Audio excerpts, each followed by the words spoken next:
On this episode of the Mamas con Ganas podcast, I'm going to be talking about how to attract more abundance into your life, mamacita. I'm so excited to be talking about this topic in English. Last week, I shared these same ideas and thoughts in Spanish, and it's been a while since I had wanted to share all of these tools that you can use for yourself so that you can attract more abundance into your life. And when I started preparing for this series, because it's going to turn out to be a series, I have to say that there were so many thoughts and ideas that kept coming up as I wrote.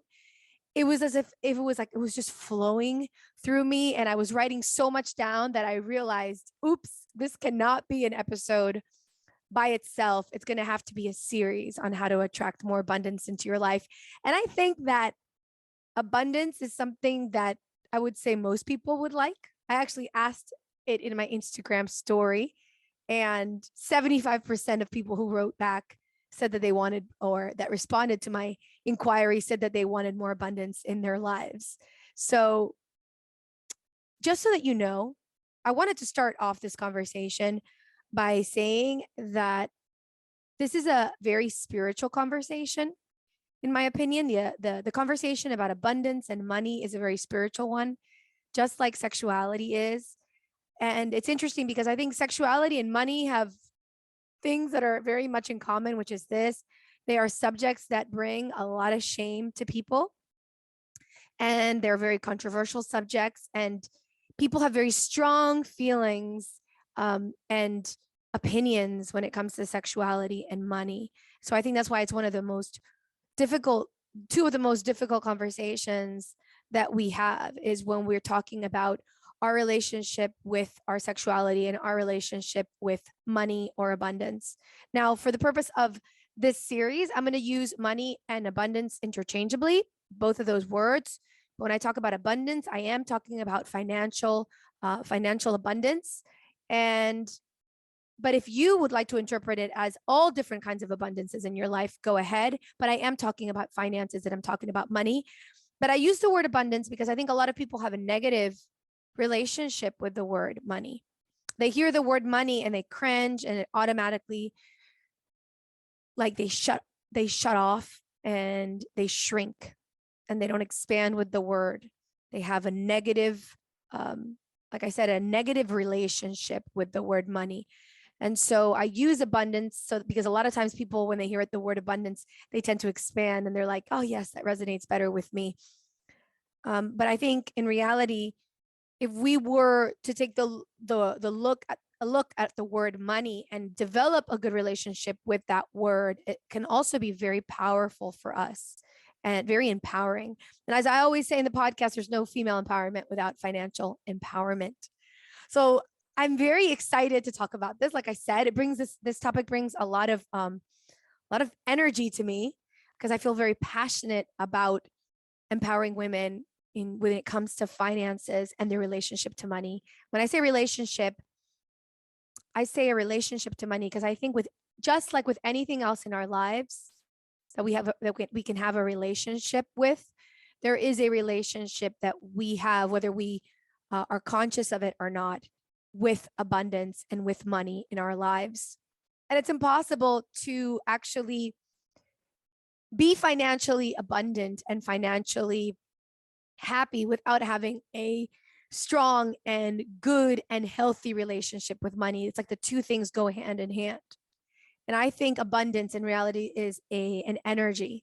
And when we enter into the vibration and into the energy of abundance, then finances are no longer an issue in terms of it being something that we need, because we realize that we are in that vibration with abundance, and then we know it can flow through us easily and that we are a magnet to it. So the idea with this series is for you to align with the vibration of wealth and the vibration of abundance and the vibration of money, so that every time you hear the word, no matter which one you hear, abundance, money, or wealth, you smile and you're like, yay, that's in my vibration. So when I was preparing for this episode, I have to say that one of the downloads that I had from the universe as I was doing this is I had a realization that this relationship that we have with wealth, abundance, and money is a sacred one. Just like everything else in our lives, like I mentioned with our sexuality, that's also the relationship that we have with our own body, with our own self image, with our self esteem. That's a sacred relationship. The relationship we have with ourselves, the relationship that we have with God, the relationship that we have with our partner, the relationship that we have with our home is also a sacred one. And I love that because all of a sudden it takes away all the taboo surrounding money, right? There's a lot of people that have that a lot of people that think that having money is a taboo and that it's a negative thing, when in reality, I think we're called by God to be and to live abundantly, obviously to live in gratitude and to really be in alignment with the abundance that God wants to give us and wants to show us. Unfortunately, I think a lot of institutions, whether they may be religious or not, some of them have even erroneously infiltrated our belief and have made us think that money is a sin or that money is bad. But in reality, money is neutral.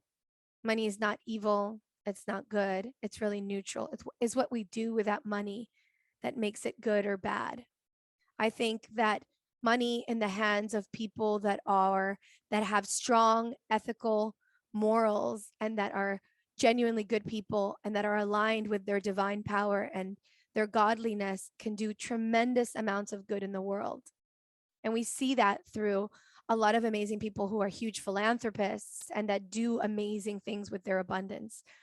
Just like there are people who are unfortunately maybe have been corrupted by it. And so they think money is evil and they are not particularly, let's say, they're not individuals that have emotions that we consider positive. They might use money to manipulate or money for seeking revenge or money for other evil things, but it's not the money that's evil. It's the people behind it that determine whether the money is going to be of good use or of negative use. So as you go about this series, I want you to really think about, in thinking about the abundance that you want to create in your life, what is the goodness that you want to bring to the world? What are the amazing things that you're going to do with your abundance? Things that will change the world forever. What are those things that you're wanting to call, to you so that you can make the world a better place with your money, with your wealth, and with your abundance? I know this is a question that I ask myself all the time. And there's huge dreams that I have when it comes to abundance and doing things for the world. And I think for each of us, there's something very personal there. You might have a dream of doing something for like the environment, and supporting different causes, for example, when it comes to the environment, because that may be something that you're passionate about. Others of you listening might be passionate about education and helping, perhaps, an area in the world that doesn't have good education and putting philanthropy into that with your abundance and your wealth. So I think when we think about receiving our abundance, it's amazing too to visualize and to dream about the goodness that we can bring to the world through our wealth and through our abundance. Now, since I brought up the fact that you have a relationship with money, an actual relationship, whether positive or negative, with money, I did want to talk about the pillars of a good relationship. And that's what I discussed in the episode in Spanish. There are pillars that hold a very strong relationship together. And when those things are in place, relationships are very healthy. So I did a lot of research and I was looking through what are the pillars of a strong, healthy relationship.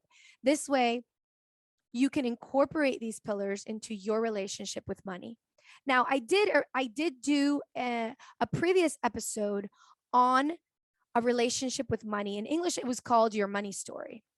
And I suggest that you go back to that episode and review it, listen to it. Because in that particular episode, what I talk about is the story that you're telling yourself about money, your affirmations with regards to money, the way that you perhaps were brought up in terms of the way that you think about money, whether it's good or bad. And I think that is one aspect that must be analyzed, because I think it's interesting to know sometimes where the ideas of money come from. Perhaps you'll realize that a lot of your negative connotations with regards to money have been passed down to you through your family from generation to generation. There's other families that have generations of wealth, and usually they pass down, these families that have generations of wealth, they pass down positive affirmations when it comes to money, and that's why they're able to stay abundant for so many generations at a time. And I think it is up to us, all of us individually, to break free of the limitations that we may have been brought up with when it comes to money, so that our future generations and our family, particularly since I'm Latina, I definitely want this to pass this forward to my future generations. My father and mother, when it comes to my family, broke the cycle of poverty in my family, and I think it's my duty to pass on the legacy of abundance to my children, so that the poverty that existed in my ancestors is no longer there. I think my parents did a huge job in that, but I think I also need to pass it forward so that my future generations of my children, my grandchildren, and everybody else also has a positive relationship with money. Now, the episode that I already did that's called Your Money Story is episode number 76. And that episode is called Discovering Your Money Story. So go back to that one after you listen to the episode so that you can also get a little bit more knowledgeable about where your affirmations of money come from. But in this episode, like I said, what I wanted to discuss are the pillars of a great relationship, and see how those interlace with our relationship with money. So it's interesting because one of the first things, or like, I think the top pillar of a relationship, when I would look up pillars of a relationship on, online and elsewhere, one of the first words that would come up was respect.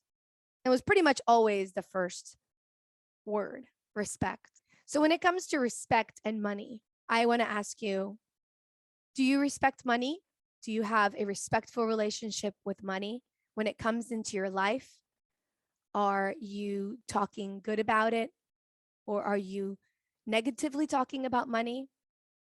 So when we think about another type of another relationship that we may have, because we might think, well, what do you mean respect money? Like, I don't mean put it put it up on a pedestal, because a lot of people, that's why they have a fearful relationship with money, because they don't want people to think, oh, that they worship money. I'm not talking about putting it up as a pedestal in terms of making it a god.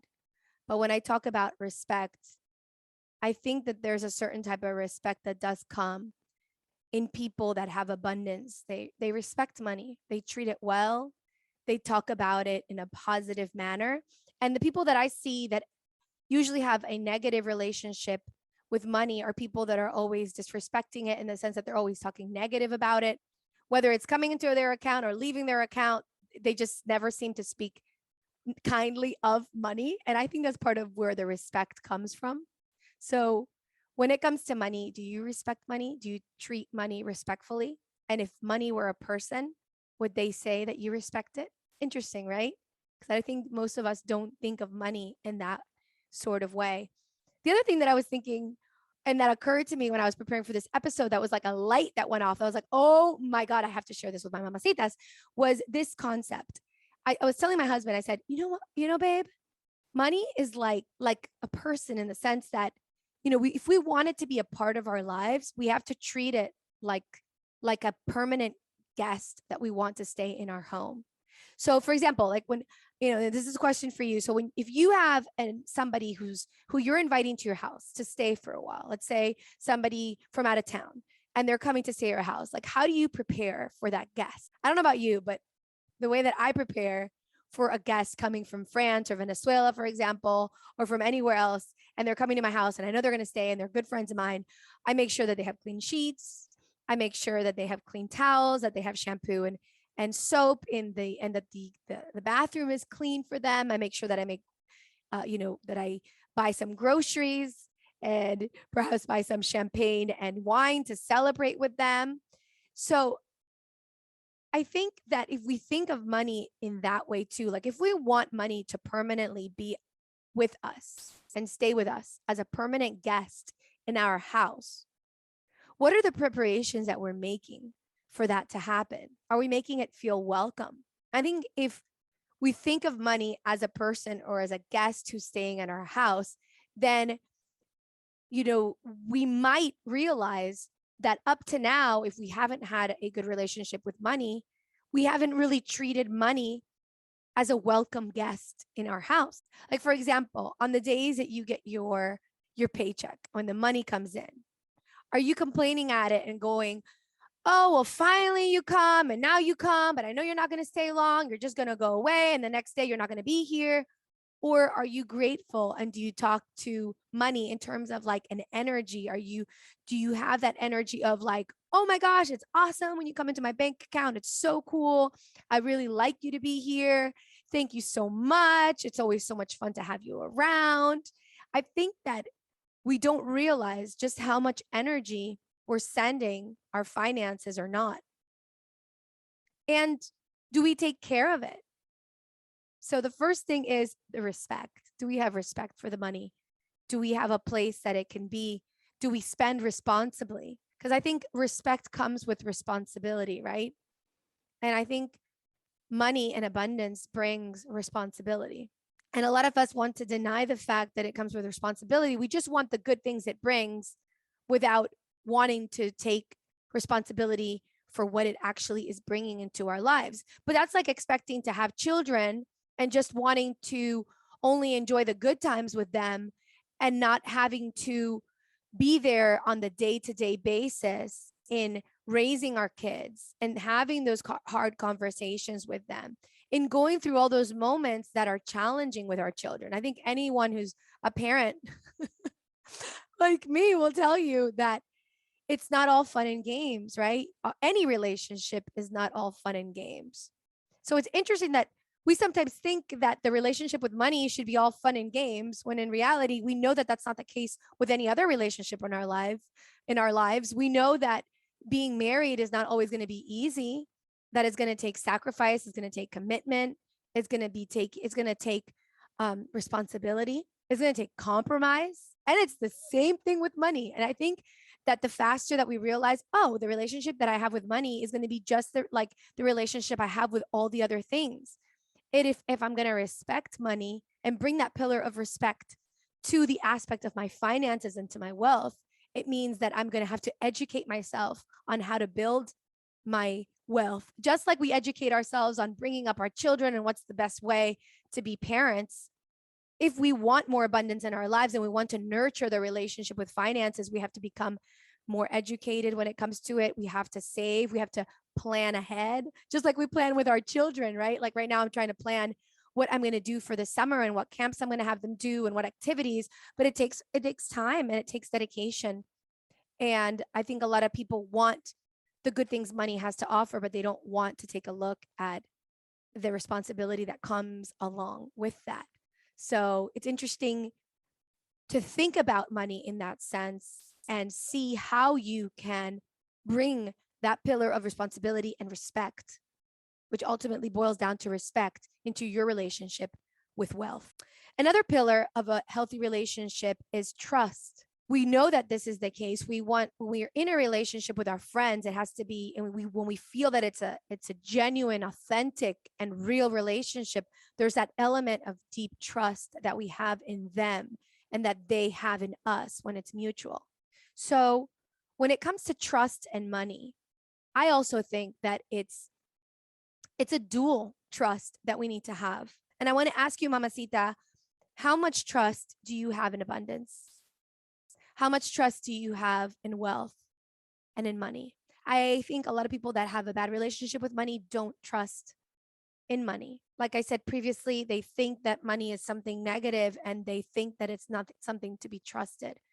But I do think when you enter the space and the energy of abundance, there has to be that innate faith and that innate trust that abundance is going to have your back. And I know that this might be a hard pill to swallow for those of you listening who might have grown up in a lot of scarcity and who have a scarcity mentality, who experienced a lot of scarcity and poverty in your life. It might be something that you might have to work at, in learning to build your faith that abundance will have your back, that money will always be a permanent guest in your household. And it's interesting because this week as I was saying, the Our Father. So my background is Catholic, and so we say the Our Father for prayers. And I was listening to that prayer, and since I'm talking about wealth and money, and I think that this conversation ties into spirituality, I was thinking about what we say in the Our Father, and we always say, "Give us this day our daily bread." So we talk about abundance in the prayer. And it's that calling. It's almost that Our Father calls us to call in abundance. Give us this day our daily bread. And I think that's beautiful, because we might be tempted to think that we shouldn't expect abundance, or that abundance is not our birthright, when in actuality, it is. And we're called to trust in the abundance, the infinite abundance that the universe has to offer for us. And I know that this money conversation might be a very triggering conversation for people, that it might even be a very emotional conversation when somebody hears this for the first time. But it might just, listening to this conversation might just lift a sort of burden from your shoulders, particularly if you're somebody of faith. When you're finally realize that you're also called to have faith in your abundance. I think that's beautiful. And at the same time, just as you trust that abundance will be there for you, I think there has to be that other side of the coin, right? Abundance has to trust in you, that it has a place in your home, that you're not going to spend it all frivolously, that you're going to take care of it, that you're going to have a home where it's welcome, a home where you speak good things about it, a home that is meant to not only make it flourish it, but share it with the world and share its goodness with your family and your community and the world at large. And I think that's the trust that abundance is wanting to call from us. Abundance wants to know that it has a place of loyalty in your home, in your bank account, and in your family, and that it can trust you to act responsibly when it comes to having it. And I think that's beautiful, to feel that I have to trust the universe in its abundance, and that abundance will always be there for me. And I promise abundance. It's almost like a vow that you give abundance, that you will have a house for it, that will take care of it, that will nourish it, that will share it, and that will speak well of it to others, so that others can also receive it and share it with others as well. And you can pass it forward and pass it forward. Okay. The third pillar of a relationship that I saw was honesty. Ooh, this is a good one, guys. Honesty, mamacita. And I also think that this is a blockage for many people, because I think that people that I observe that don't have a good relationship with money are oftentimes not honest with themselves when it comes to their finances and money. And I think one of the most obvious ways that you might not be honest with money is by ignoring it. In this sense, people don't look at their bank accounts. They don't do like spreadsheets. They don't look at where their expenses go. And they might be ignoring it because they're afraid to look at it, because they know that they're not going to like what they see. And so in essence, what they do is pretend that those things don't exist, that their irresponsibility of it doesn't exist, but that's not confronting money with the truth. And I think money is just another relationship where we're called to be honest, to look at ourselves in the mirror, to do those numbers, because the math never lies, right? So again, this might be one of those things where you might be listening and going, oh man, I haven't done my bills in a while, or I don't really, I'm not really meticulous or careful with where I spend my money, and I might owe credit card bills that I don't have a plan to get rid of my debt, and I'm not planning for my financial future. So if you are wanting to bring in more abundance into your life, one of the first things I think that can empower you in an enormous way. Now, hear me out. You might, when you first do it, you might literally start crying, and you might have like a crying fit for a long time, because you'll realize what your reality is. But the truth will set you free, even when it comes to finances. the truth will set you free. Once you know what you're dealing with, then you can start creating an action plan to getting out of the debt, to start saving for your retirement, to put a bank account aside to save for the education of your children if that's what you want to do, or save for a future trip. But you can't plan ahead if you first don't confront reality. And I don't know about you, but when it comes to my relationship, in my intimate relationship, like with my husband, I know that I've had some of the most difficult conversations that I've had with him have been when it comes to like confronting some type of reality or something that scares us when we talk about it. But then once we confront it with like truth, that on the other side of that conversation is usually, wow, it brings us so much closer. And although the conversation itself might be a hard conversation to have, those are the conversations that are always worth having in the end. And this is the same thing when it comes to money. Like once you face the truth of your numbers, the truth of what you're doing, the truth of what you could be doing, then you can actually make plans and become friends with it. And instead of hiding from it, you're constantly going back to it and like making sure that you are, that you are communicating with it and following the plan that you make. But first you have to look at the truth. So I invite you to bring honesty into your relationship with money and not shy away from the truth of your finances, to uncover it, to open that dark closet, that closet you might be closing, that has a lot of monsters in. Just remember, when you open that closet door, the spiders crawl out, the snakes crawl out, and you bring light to the darkness, and it's not so scary anymore. So sit with your numbers, sit with your finances, and discover how miraculous it can be to face the truth when it comes to your wealth.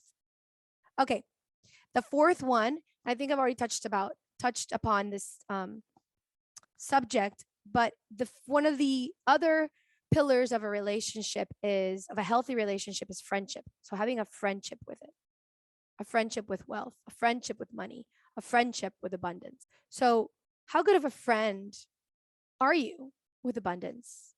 And again, this goes back to like, do you speak ill of it or do you speak kindly of money? Now, I don't know about you, but when I describe my best friend or like my best friends, if they say, okay, describe your friend, I would say, well, my friend is fun, my friend is honest, my friend is kind, my friend is funny, my friend is loyal. And I have all these amazing adjectives to describe my best friends, right? Well, if you're asked to describe your friend, which is money, how do you describe money? Do you describe money as an enemy or a friend? I think a lot of us have to befriend wealth, befriend abundance, befriend money.